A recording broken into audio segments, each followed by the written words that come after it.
Amém. Conforme o Carlos Augusto acabou de perguntar, nós estamos estudando Satanás? Não, isso você sabe. Estamos estudando Satanás, dentro de Satanás, o modus operandi de Satanás, e para vermos o modus operandi de Satanás, nós já estudamos Gênesis 3, e agora estamos em Mateus e Lucas 4, que falam das tentações de Cristo, as quais nós já estudamos. Nós agora estamos extraindo lições, né? O que eu tenho a ver com isso que aconteceu com Cristo? O que tem a ver é que ele nos representa.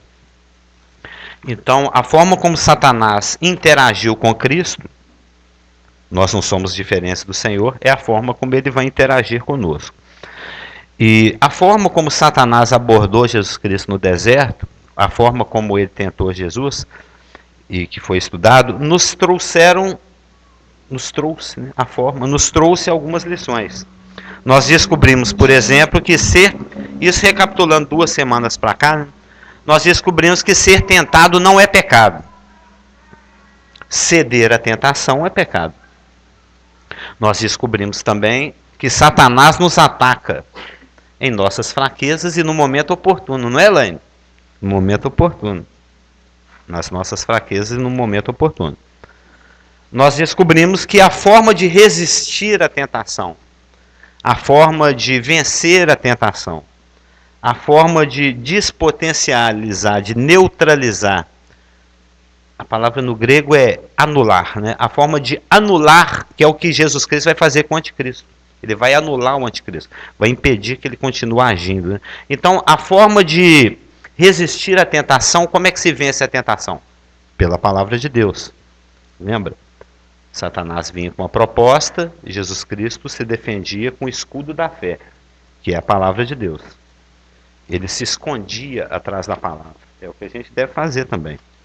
Nós vimos como é que é o processo da tentação, que ela começa na mente de Satanás. Satanás tem uma ideia. Vou destruir o Jordan hoje. Era com você que a gente está falando, se ele pudesse, ele nos esmagava. Né? Vou destruir o Jordan hoje. Ele acorda, não, acho que ele não dorme, não. Ele já inicia o dia dele com essa proposta. Eu quero destruir o Cliff totalmente. Eu não quero que sobra nada dele. E para isso, ele tenta... Como nós somos indestrutíveis, sabia que nós somos indestrutíveis, né, que nós estamos em Cristo, aí ele tenta dar um jeito com que nós nos autodestruamos. Como ele não pode te atingir, você se atinja. Aí ele dá um jeito de você ficar dando soco em você mesmo. Né? Ele tenta usar a nossa velha natureza, que já está declarada morta, para que ela nos traia. Lembra que ele é o agente que fica dentro do castelo, abrindo a porta para o inimigo? Para que ele obtenha sucesso através das suas tentações. Para isso ele projeta os dardos dele, as ideias dele. Ele comunica as ideias dele através das suas projeções, das suas sugestões. É assim que disse Deus. Ele vem com aquela conversinha que a gente já conhece, como é que ele se aproximou de Eva, como é que ele se aproximou de Cristo. Então ele te lança uma ideia, um pensamento, que aquilo você passa a ficar pensando naquilo, fica imaginando, aquilo se torna um desejo. Aí você toma uma decisão de pecar e aquilo se torna ação na sua... E, consequentemente, se torna morte na sua vida, né, na sua existência. Aí você fica separado de Deus naquele propósito para a sua vida. Nós vimos que existem formas, existem táticas e armas que nós podemos usar para nos favorecer, para despotencializar, para inibir a ação do inimigo nas nossas vidas. Para potencializar a santidade e despotencializar a morte, a destruição. Uma delas, lembra? Afastar-se das fontes da tentação. Se o Joel não quer pecar no carnaval, não fique ele atrás do trio elétrico. Lembra? Se você não quer pecar no carnaval, o que você está fazendo atrás do trio elétrico? Sai daí. Vai para outro lugar. Ou seja, afaste-se das fontes de tentação. Nós vimos que existem inúmeros versículos. Aliás, hoje dentro do ônibus, vindo para cá, deu tempo de ler 1º e 2º Timóteo.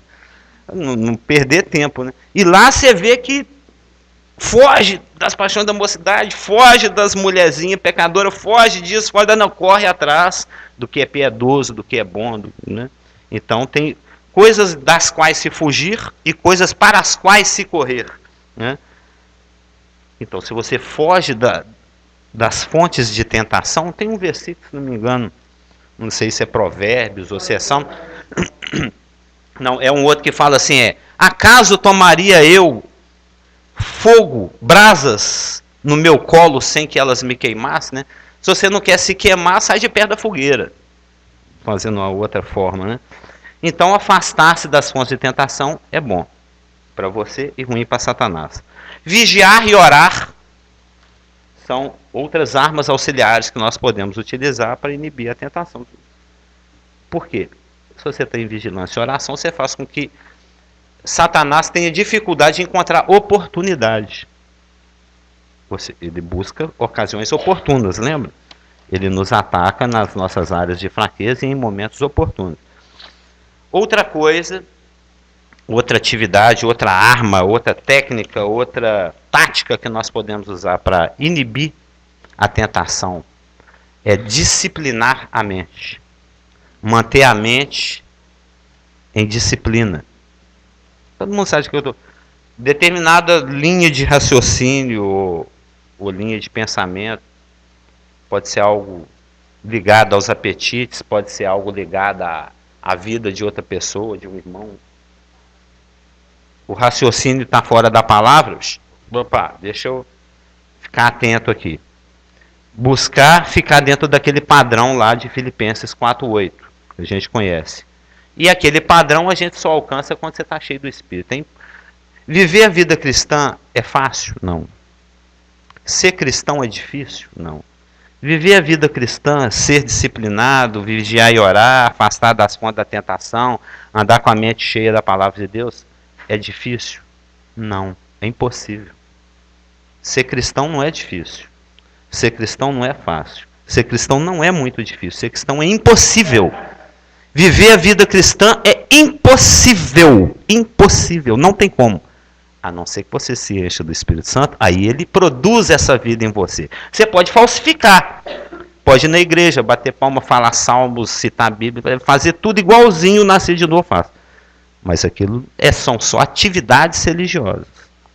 Porque a vida cristã, viver da forma como Deus quer, seguir o padrão de Tiago, que é cumprir todos os mandamentos sem errar nenhum, porque se você erra um, errou todos, é impossível. Por isso que nós temos o Espírito Santo. Nós não cantamos aqui que ele morreu a nossa morte para que nós vivamos a sua vida. Então essa vida que agora vivo na carne, vivo pela fé naquele que se deu por mim. Então, disciplinar a mente, pensar de acordo com Filipenses 4:8, sem o Espírito Santo é impossível. Você tem que estar cheio do Espírito Santo. Aí ele disciplina a sua mente. Aí ele te conduz a pensar da forma como Cristo pensava. Aí você vai pensar como Cristo. 4:8, aquele versículo, na minha opinião, assombroso. Esse versículo ele é assombroso. Esse padrão de exigência é... Imagina. Finalmente, irmãos, tudo que é verdadeiro, respeitável, justo, puro, amável, de boa fama e cheia de virtude e louvor. É isso que você tem que estar pensando. E nós sabemos que não é assim exatamente, que nós naturalmente pensamos full time, o tempo todo. Então, se você não se encher do Espírito, Satanás vai colocar coisa na sua mente.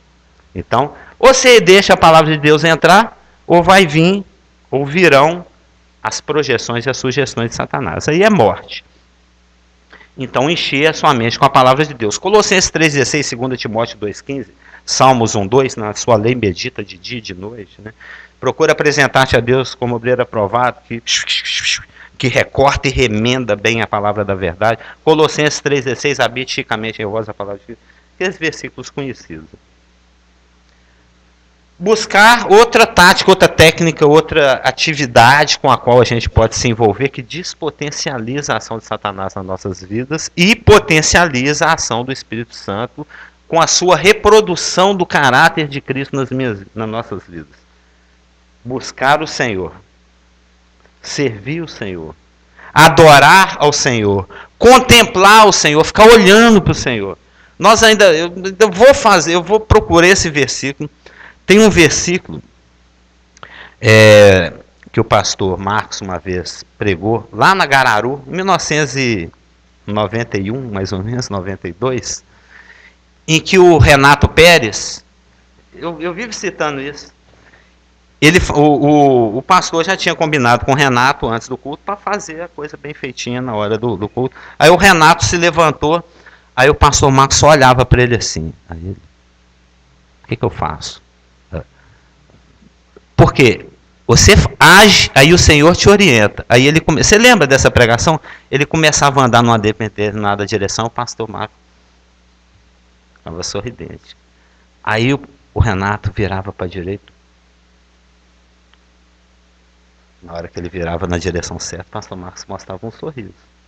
Na hora que começava a caminhar na direção errada, o pastor Marcos mostrava desaprovação.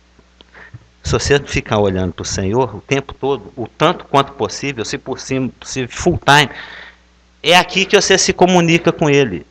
É contemplando Deus. Como é que você contempla Deus? Através da palavra. Conhece a mente de Deus através. É sempre a palavra, não tem outro jeito. Não é o Corão, não, é essa daqui. Então, você troca olhares com Deus, Ele te aprova ou te reprova, te promove, concorda ou não concorda, e você vai se comunicando, Ele vai falando com você através da palavra. Né? Ah, no meio das ilhas que você vai... Não foi através da palavra que você foi parar lá em Florianópolis? Ele falou, Senhor, eu quero ir para qualquer lugar do planeta. Ou do Brasil, não sei como é que você falou. Ele poderia ter ficado alguns anos lá em Moçambique, lá em... Dependia só do que o Espírito Santo revelasse para ele aqui. Ia pegar um versículo, pegou um de Salmos, se não me engano, né? De Isaías. Isaías já morreu, tem 2.700 anos, nem sabia que o Geraldo ia nascer. Né? Mas escreveu para ele. Porque um dia o Espírito Santo iluminou. É lá no meio das ilhas lá que eu vou ficar pregando. Ele foi parar lá em Florianópolis. E é assim que o Senhor nos orienta em várias situações da vida. Então ficar de olho no Senhor. Buscando, servindo, adorando, contemplando a santidade dele, querendo imitá-lo, serei semelhante ao Altíssimo, no bom sentido. Pode falar o outro.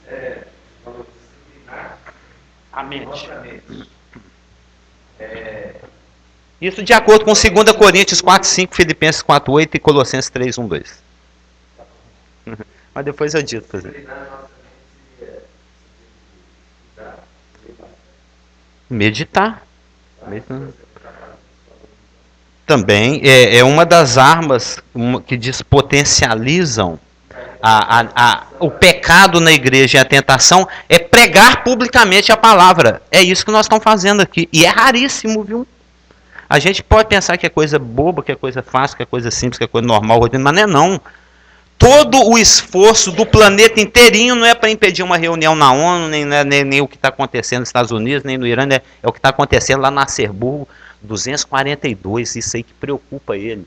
Ele já começa o dia dele e fala, o que aquela turma vai aprontar? Será que eles vão insistir nessa de ficar com esse pouquinho de força passando por essas portas que o Senhor vai abrindo? Eles vão insistir em ficar falando abertamente a palavra de Deus em público, na praça, na porta da garagem? Isso é horrível para ele. Porque isso mexe de uma forma com o mundo espiritual nas nossas vidas, com quem nem está aqui, mas de alguma maneira isso está chegando na vida da Cida, dos parentes da Cida, dos meus parentes, dos parentes desse bando de doido, e isso é que ele não quer. Então, proclamar a palavra de Deus publicamente despotencializa Satanás e suas tentações.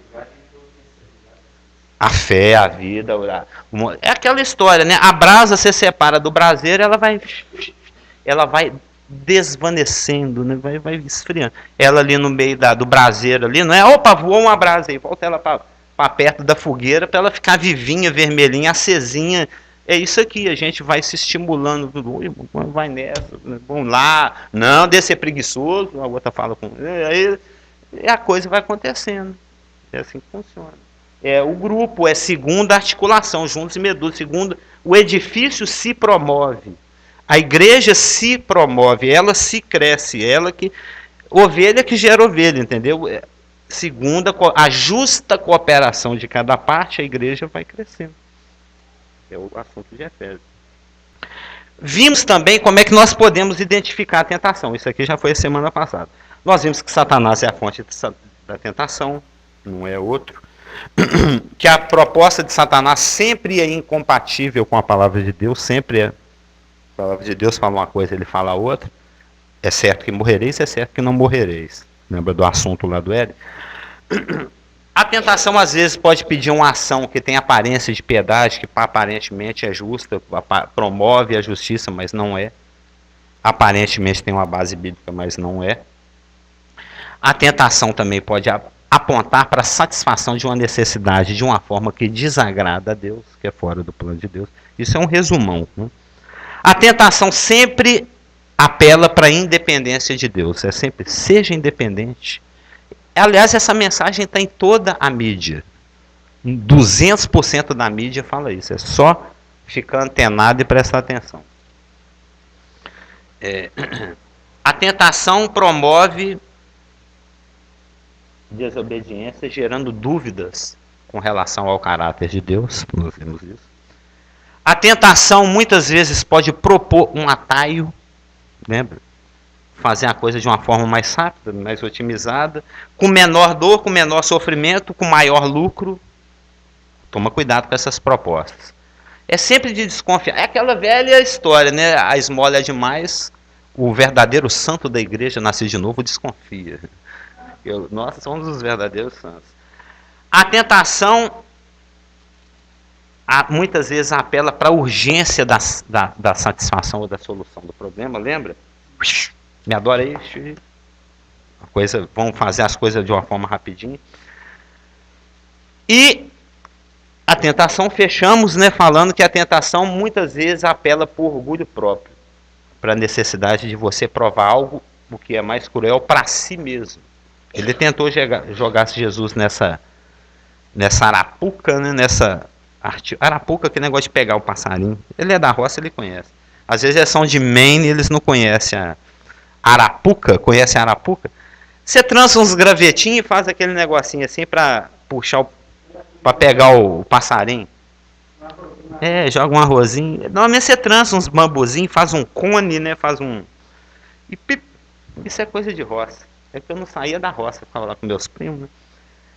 Então, resumindo, do ponto de vista divino, Satanás suscita dúvidas quanto à bondade de Deus. Isso é repassando as tentações. Né? Você está passando fome e ele não é bom. Então ele suscita, ele levanta dúvidas. Deus é bom mesmo? Você está passando fome? Deus é fiel? Será que se você pular ele segura?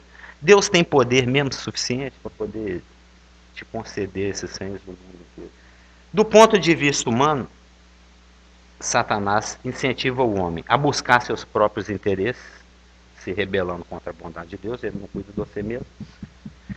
Do ponto de vista humano, Satanás incentiva o homem a agir de forma independente.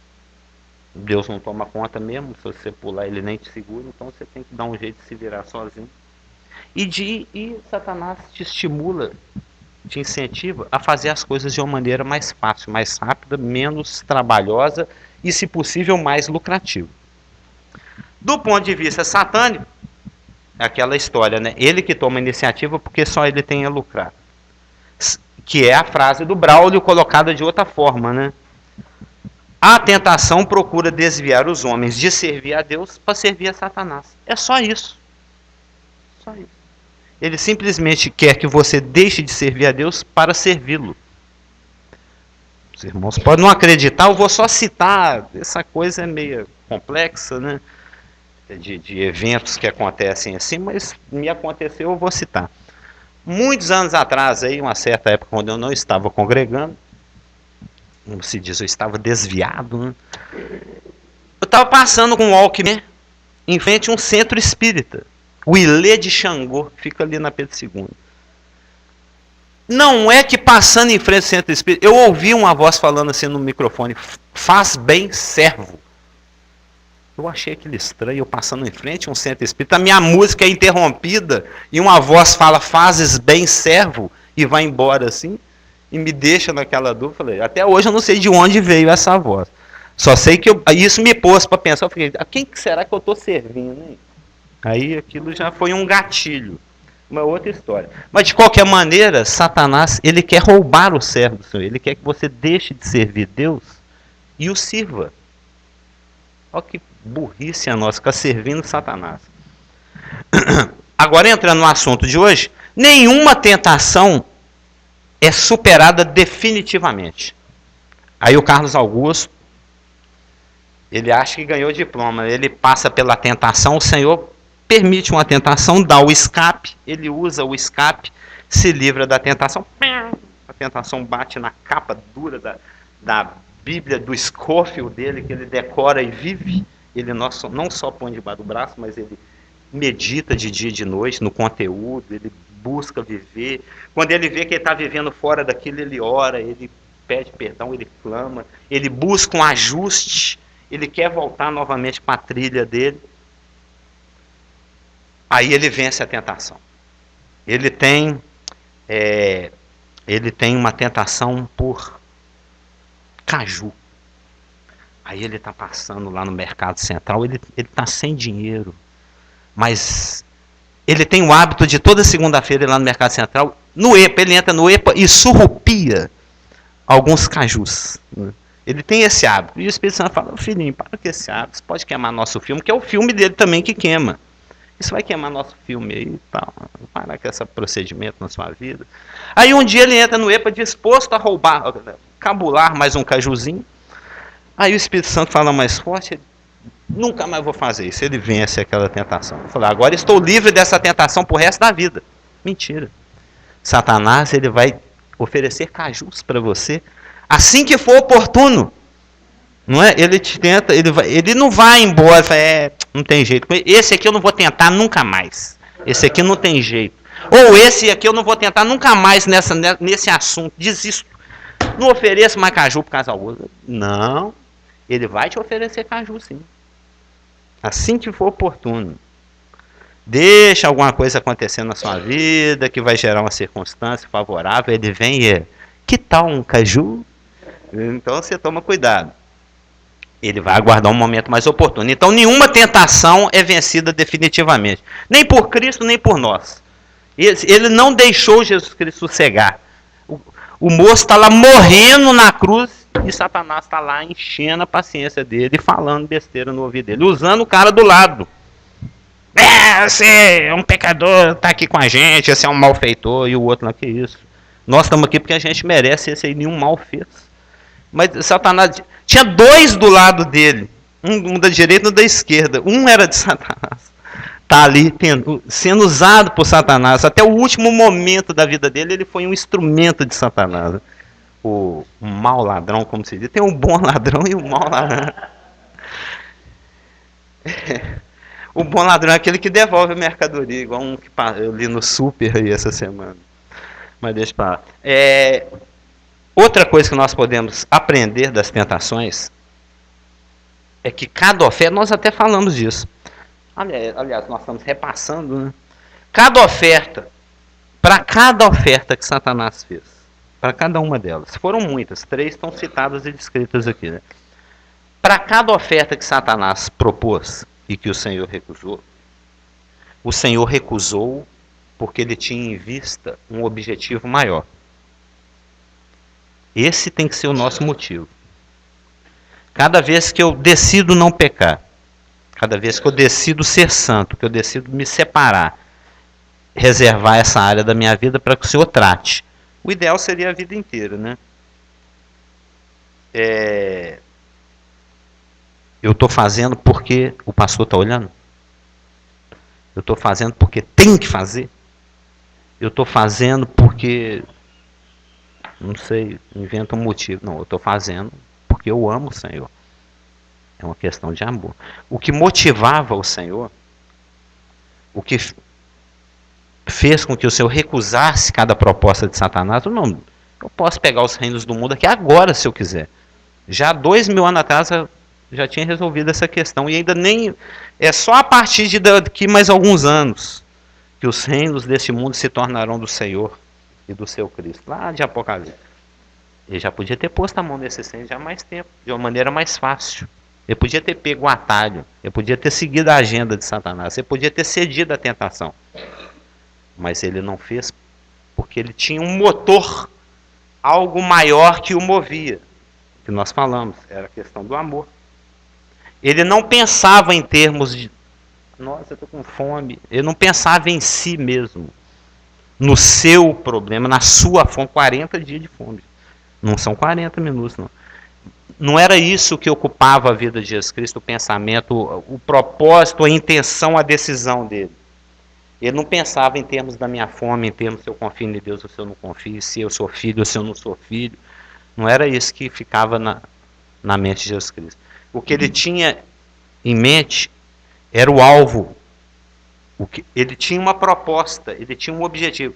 Lembra que nós comentamos que uma pessoa, quando tem lá, põe na cabeça de ter uma medalha de ouro na Olimpíada. Aí ele se esforça, ele se disciplina. Ele vai todo dia para a rua, fica correndo, treinando, marcando tempinhos, né, aquela coisa toda. Deixa de comer muita coisa, deixa de sair certos horários, deixa de ir nas festas, passa a ter uma vida mais disciplinada, de dormir tal hora, acordar tal hora, seguir tal dieta. Ele tem um objetivo, a medalha de ouro. Subir lá no alto do pódio lá e ser o melhor do planeta em relação a alguma coisa. É uma passagem que eu estava procurando, não consegui achar, que fala que o atleta, ele em tudo se disciplina, ele se esforça. Oi? Eu li os 2 Timóteo achando que era lá. Procurando em Timóteo. Não deu tempo que eu já ia partir para o Tito. Eu já, pelo tipo de assunto, de disciplinar, não sei o que, eu pensei, esse assunto é Timóteo. Então é Filipenses? Fala que o atleta, ele se disciplina, faz a dieta, segue outra coisa, para poder, ele tem um objetivo, o prêmio. Ele tem um prêmio. Jesus Cristo tinha um prêmio. Ele tinha um objetivo, uma meta. Atrair todos a mim mesmo, não é? Quando eu for levantado igual a serpente de bronze, um símbolo de Cristo. Cristo, uma das coisas que... Você vê, o que simboliza o Espírito Santo? Uma pomba. O que simboliza Jesus Cristo? Uma serpente de bronze. No aspecto dele recebendo os nossos pecados. Ele se fazendo maldito no nosso lugar. Então ele foi crucificado, morreu, ele atraiu todos a ele mesmo. Ele completou a obra dele, ele tetelestou a nossa salvação. Era isso que ocupava a mente de Cristo. Alcançar esse objetivo. Buscar e salvar o perdido. Eu amo o homem, eu amo o Isaac. Eu vou morrer por ele. Eu vou salvar esse rapaz. Eu quero ele de qualquer jeito, comigo aqui eternamente. Eu vou bater papo com ele o resto da eternidade. Nós vamos conversar sobre tudo. Vamos falar de tudo. Eu quero, na virada do dia, colocar a mão no ombro do Isaac para estar conversando com ele aqui nas ruas de ouro e diamante da Nova Jerusalém. Né? Eu estava estudando aí, eu estava comentando, acho que foi com a Elaine, eu estava estudando a palavra grega correspondente à palavra hebraica, traduzida aqui para jaspe.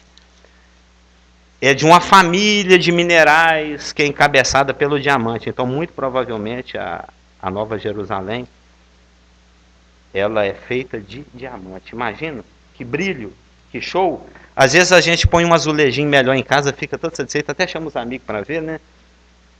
A gente é meio bobão. Mas eu não estou aqui procurando o tamanho da Nova Jerusalém, mas eu tenho calculado o volume cúbico, por exemplo, mas é que está na outra Bíblia. Então, Jesus Cristo, ele tinha um objetivo. Ele tinha um motor maior, o amor por nós. Por isso que ele era decidido e firme naquilo que ele queria, em completar a obra dele a nosso favor. Então, qualquer proposta que Satanás colocasse no caminho, não o afetava, não o demovia da sua decisão. E isso tem que ser exemplo para nós. A vitória de Cristo também, agora a última coisa, a 7ª. A vitória de Cristo sobre as tentações.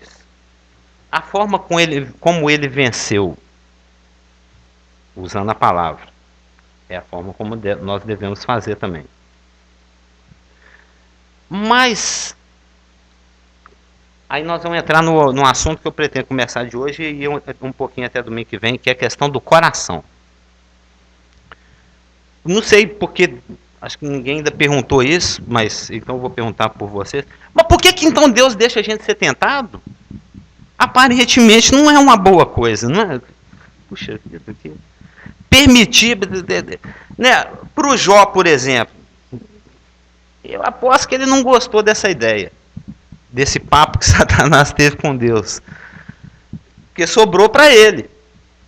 Ele que ficou ferido lá, de ferida da cabeça até o pé. Foi o Isaac, o Joel e o Natan dele que morreu, e a casa dele que foi para o espaço. Dá para você pensar na gravidade da coisa. Imagina o que é receber essa notícia. Natan, Joel e Isaac morreram. Hoje, agora. Não é uma ótima notícia? Eu recebendo, ó, acidente aí na estrada. E Raquel, Guilherme e André e as namoradas, tudo foram junto também. Morreu todo mundo. Notícia maravilhosa, né? Vou louvar o Senhor. É o que ele fez. É o que faríamos. É o que faríamos, tá vendo? Se você não estiver cheio do Espírito, filho, aí você vai amaldiçoar esse Deus. Se você estiver cheio do Espírito, não, bendito seja o Senhor, porque ele está querendo me promover aqui. E vem promoção aí, oba! Não é para a gente ficar muito feliz quando vier a pressão, a tentação, a desgraceira acontecendo na sua vida. Opa, que bom, tô ativo. Se você for sardes morto, você vai ficar lá no seu canto e não vai mexer com ele. Você está incomodando Satanás, as coisas estão acontecendo na sua vida, para bem e para ruim, está tumulto, ótimo, estou ativo. Ainda tô servindo para alguma coisa aqui. O Senhor ainda está me usando, estou incomodando Satanás. Então a tentação, por que Deus deixa eu ser tentado? Porque nós estudamos a palavra peirazo, lembra? Do ponto de vista de Satanás, ele usa a tentação para te afastar de Deus.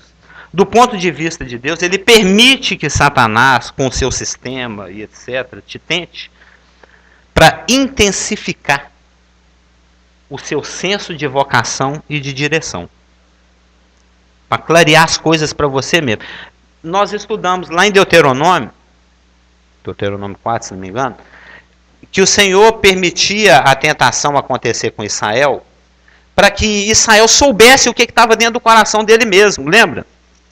Para que tu saibas o que está dentro aí do seu coração. De vocação e direção.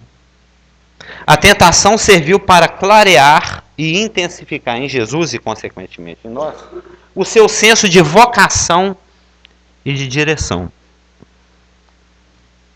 Deus sabe que, um exemplo, né, que o Carlos Hamilton é um cara muito egoísta.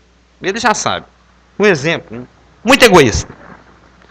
Eu compro o pacote de bala, escondo e pego uma assim, ninguém vê. Só meu. Não dou para ninguém. Eu sou egoísta. Deus sabe disso.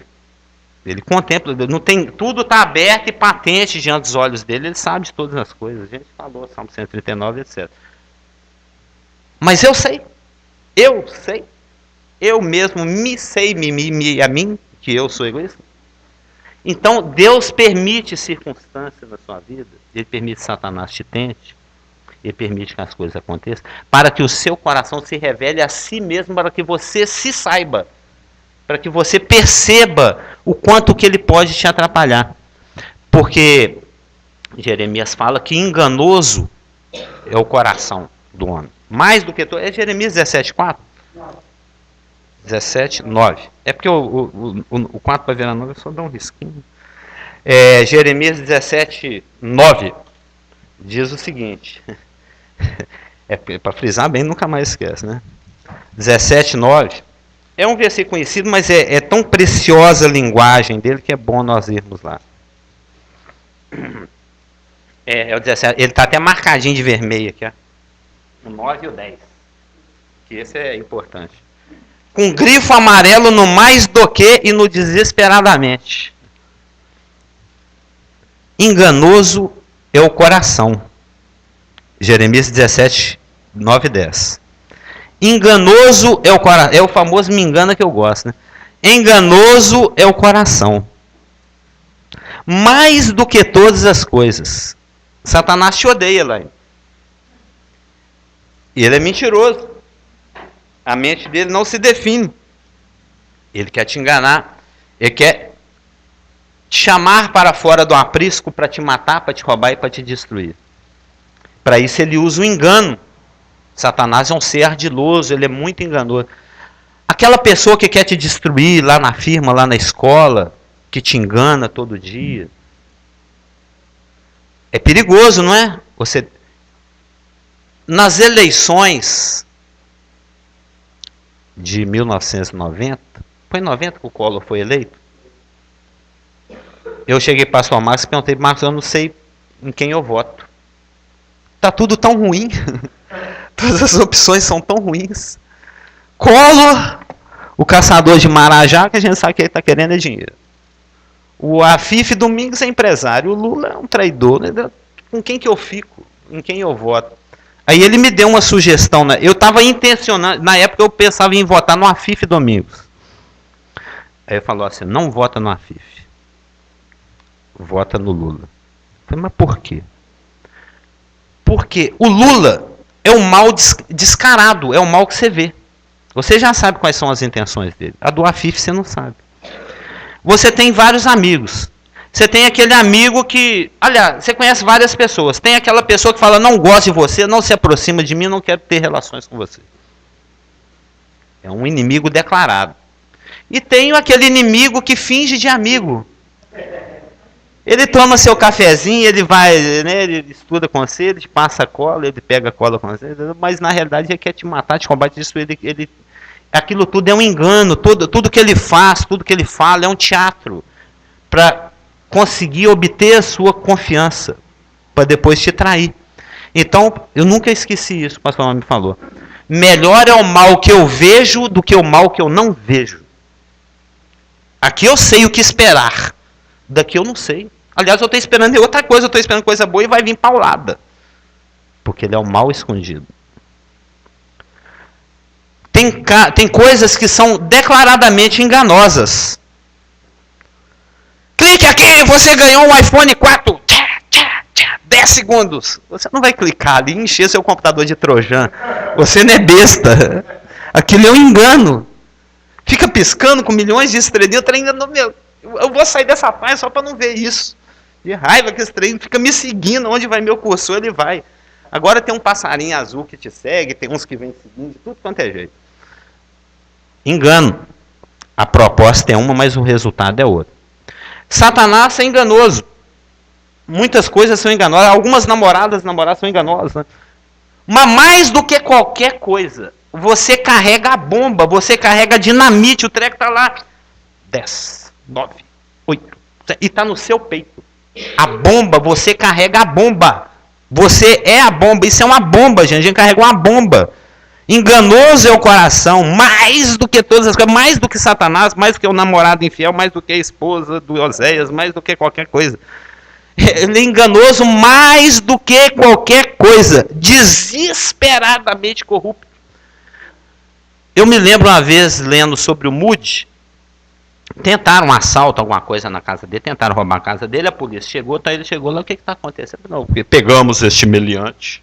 Ele era muito bem afamado na sociedade, ele tinha boa reputação, por causa da palavra que ele vivia. E o policial, né, querendo fazer média com o Moody, falando assim, pegamos o meliante, esse ladrão, larato, safado, não presta. Esculachou o cara. E o Moody falou, a diferença entre eu e ele é nada. A única diferença é que eu fui remido e lavado pelo sangue de Jesus. E ele, não, mas a oportunidade existe. Mas a diferença entre eu e ele é nada. Eu poderia estar aí e ele aqui. Eu tenho a capacidade de ser um ladrão, safado, ladrão, assassino, homicida, pedófilo. Qualquer um de nós é capaz das piores atrocidades, das coisas mais inimagináveis que você fala, puxa, como eu fui capaz de fazer isso. Aqueles crimes que a gente diz assim, mas como é que essa pessoa foi capaz de fazer isso que ele fez? Que absurdo, que exagero de... Bastava matar, precisava disso tudo aí, não. O nosso coração é enganoso a tal ponto que nós seríamos capazes de fazer aquilo que a gente se assombra de ler, ou pior. Nosso coração é desesperadamente corrupto. Nós temos uma profundeza, um abismo de condenação de morte, de ruína dentro de nós, tão profundo, que nem nós sabemos. Nem nós sabemos o quão mal nós podemos ser, o quão cruéis nós podemos ser, que atos tão nefastos e indignos somos capazes de cometer. Isso é a nossa velha natureza. Por isso que Deus fala, meu filho, me dê essa bomba, deixa que eu tomo conta. É o assunto de Provérbios inteirinho. Filho meu, de tudo que você tem que guardar, você pode deixar o laptop aberto em cima da calçada, você pode deixar o carro aberto, você pode deixar ir embora, viu? Vamos embora hoje, vamos deixar tudo aberto. Pode deixar. Isso é menos importante do que você guardar seu coração. Se você deixou a sua casa aberta, mas veio em vigilância, você fez bem. Se você deixou sua casa fechada e veio de qualquer jeito para Satanás te atingir, você está facilitando. Porque de tudo que se deve guardar, você tem que guardar o seu coração. Que é dele que procede as fontes da vida, ou pode ser um instrumento de morte. Bum! Não pode ser um comentário lento, não tem problema não.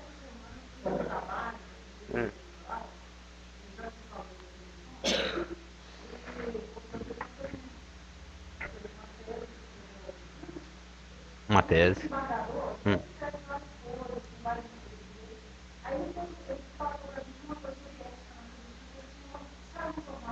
Existe. Existe. Ética.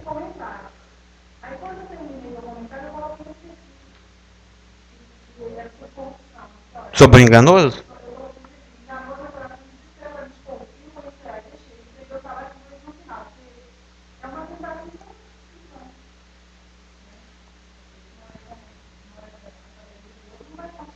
É impossível.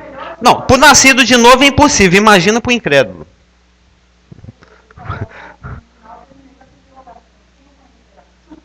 Exatamente. Quem o conhecerá? Ninguém. Ninguém. Você não se conhece.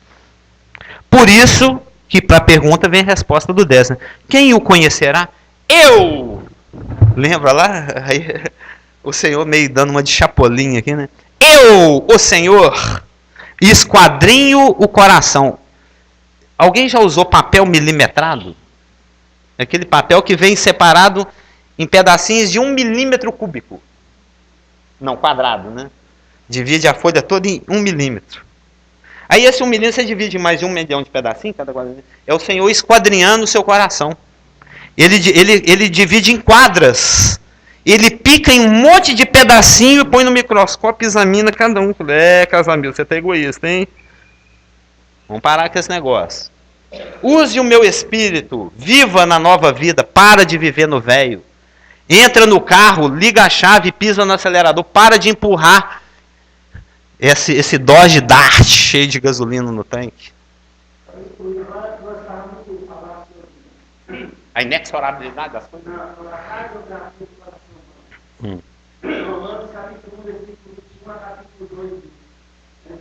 Toda aquela a radiografia do sistema. E os juízes julgam, não só julgam a prova, como eles fazem a mesma coisa que eles condenam.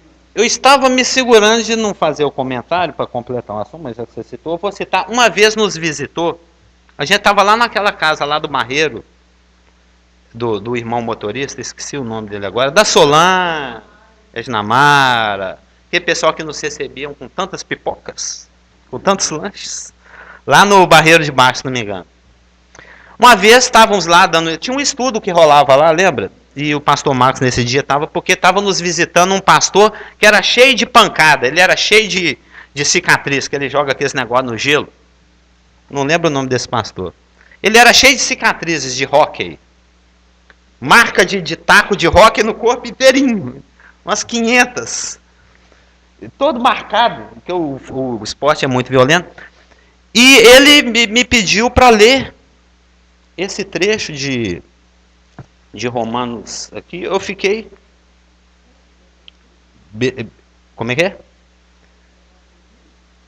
Eu não me lembro o nome do pastor. É alguém que estava nos visitando aqui. Ele gosta muito de rock e era cheio de tatuagem. Cicatrizes. Olha o que é o coração humano dentro desse assunto de Romanos 1, 2, 3 que ele falou. Porque quando a gente lê a Bíblia, a gente nunca lê para nós. Principalmente as passagens que falam de coisas que você precisa consertar na sua vida. Sempre é para o outro, né? Então, essa coisa de você ler na terceira pessoa fica meio impessoal, né? Que você fica, o mundo é assim mesmo. O perdido é mal desse jeito, né? Olha para você ver. Misericórdia. Aí ele falou assim, leia na primeira pessoa. Leia Romanos 3. É um texto longo, vamos ler aqui só de 3 de 10 a 18, por exemplo. Pensa, esse texto se aplica a cada ser humano sem Cristo. Isso aqui descreve o coração, essa coisa enganosa, essa bomba que a gente carrega. Leia na primeira pessoa, porque senão a gente lê assim, é o mundo, né? É o incrédulo, eles são assim, não, eu sou assim, eu não sou justo, porque não existe nenhum sequer. Eu não entendo, eu não busco Deus, eu me extraviei, eu me fiz um inútil, eu não faço bem, eu não faço nenhum bem sequer. A minha garganta é um sepulcro, a minha língua, eu esguicho veneno igual a cobra. Veneno de víbora é que está nos meus lábios, eu sou um cara venenoso, eu sou um cara perigoso. Eu odeio as pessoas, eu distribuo morte com os meus lábios, entendeu? A minha boca é cheia de maldição e amargura. Ela é meio amargosa, mesmo que eu tenho problema de fígado. Né? É cheia de maldição e amargura. Os meus pés, nossa, eu não posso ver uma coisa errada que eu vou correndo para fazer. Se falou que é fazer coisa errada, é comigo mesmo. Cadê? Onde é que é? Senha número 1 é minha. Como é que é quando a gente vai jogar aqui? Até a gente fala assim, o primeiro lugar é meu, marreio, como é que é? Ó, primeiro pecado é meu, hein? Dá licença. Eu primeiro, hein? Eu quero morrer primeiro. Entendeu? Os meus pés são velozes para fazer o que não presta. Para derramar sangue. No meu caminho só tem destruição, só tem miséria. Eu nem sei o que é esse negócio de paz, eu não quero nem saber o que é isso não. Entendeu? Porque eu não tenho temor de Deus. Eu odeio Deus. Esse é o homem natural. Ele não admite. Mas é assim que todos os homens naturais e nós, na nossa velha natureza, somos. Uma bomba. Mas ninguém admite. Aí que está aquela porcaria, aquele problema. Se esconde atrás da religiosidade. E muitas vezes em igrejas evangélicas, o que é pior ainda. Né? Que aí você virou Sardes, virou Tiatira. Então, é essa consciência aqui, ó, de Romanos 3, que nós temos que ter. É isso que nós somos. Alguém totalmente alienado, não tem nada a ver com Deus, nós não temos nada a ver com vida, nada a ver. Não pense que Deus, e isso é um engano, isso acontece com todo recém-convertido. Não, deve ter alguma coisinha boa em mim que Deus viu para ter me salvado. Deve ser porque eu sou muito isso, porque eu não faço. Não tem. Só tem uma obra que foi completada que te permite acesso. É aquela que Cristo consumou. Por isso ele disponibilizou um Espírito, o Espírito Santo, para que ele nos capacite a viver o que é impossível. Com essa bomba no peito aqui, nós não vamos para lugar nenhum. Por isso, entrega para ele. Não é, Elaine? O Joel, a gente faz transfusão toda semana. Transfusão de transplante. Toda semana ele me dá um coração novo. Isso, de uma certa maneira, é até bom. Eu me sinto revigorado. Opa, coração novo. Não é a primeira coisa que ele trocou, foi muito bem feito a mim por causa disso. Aliás, a única peça que ele troca é essa, né? Você trocou o motor ali, a bomba, o resto vai, como é que é? Sintoniza, né? Harmoniza, né? Como é que é? Entra em sintonia com o resto. Então, ainda que eu achei que fôssemos terminar hoje, mas não chegamos a entrar porque precisamos explicar o coração. É porque o coração é essa bomba aí que nós vamos entrar na questão de por que Deus permite a tentação. Porque a tentação revela o coração. Na hora que vem a tentação, por exemplo, tem uma passagem que fala que o coração bem firmado não se atemoriza com más notícias. Só para continuar naquele exemplo. Elaine, acabou de chegar a notícia aqui, ó. Morreram os 3. Seu coração está firmado no Senhor, você nem se abala.